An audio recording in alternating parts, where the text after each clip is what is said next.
तुमच्याकडे पण शेवग्याच्या शेंगा शिल्लक असतील तर काय करायचं, अशा पद्धतीने कट करून घ्यायच्या आणि गॅसवर गरम पाणी करत ठेवलं होतं मी, त्याच्यामध्ये ह्या शेवग्याच्या शेंगा घालून घ्यायच्यात. त्याच्यामध्ये थोडंसं मीठ टाकायचं आणि हे आपल्याला शेंगा 80 ते 90% शिजवून घ्यायच्या आहेत. हे बघा, त्या मस्त अशा शिजलेल्या आहेत. थोड्याशा दाबून बघायच्या, लगेच त्या फुटतात.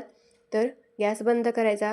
आता दुसरी कढई गॅसवर ठेवायची, त्याच्यामध्ये 2 ते 3 चमचे तेल गरम करायचं. त्याच्यामध्ये अर्धा चमचा मोहरी, अर्धा चमचा जिरं घालून घ्यायचं. त्याचबरोबर बारीक चिरलेला कांदा घालून घ्यायचा. कांदा हा बारीक चिरायचा आणि भरपूर असा घालायचा. त्याचबरोबर 1 चमचा आलं लसणाची पेस्ट, कढीपत्ता घालून ते 2-3 मिनटं परतवून घ्यायचं. हे परतल्यानंतर त्याच्यामध्ये 1 टोमॅटो बारीक चिरलेला घालून घ्यायचा. तोही छान असा मऊ होईपर्यंत आपल्याला परतवून घ्यायचा आहे.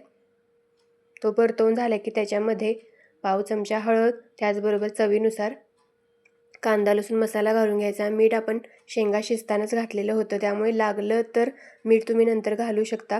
आता हे व्यवस्थित असं परतवून घ्यायचं. हे परतवून झालं की ज्या शेवग्याच्या शेंगा आपण शिजवून घेतलेल्या आहेत त्या त्याच्यामध्ये घालून घ्यायच्या. ज्याप्रमाणे आपण सुक्या किंवा पातळ बनवणार आहे त्याचनुसार आपल्याला त्याच्यामधलंच पाणी आपल्याला घालून घ्यायचं आहे त्याच्यामध्ये. तर मी हे थोड्याशा दुरदुरीत अशा बनवणार आहे, त्यामुळे थोडंसं पाणी मी ह्याच्यामध्ये घालणार आहे, जास्त पाणी घालणार नाही. त्याचबरोबर भाजलेल्या शेंगदाण्याचा कूट घातलेला आहे.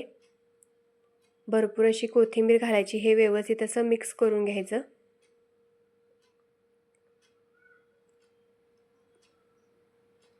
कलर बघू शकता किती छान आलेला आहे.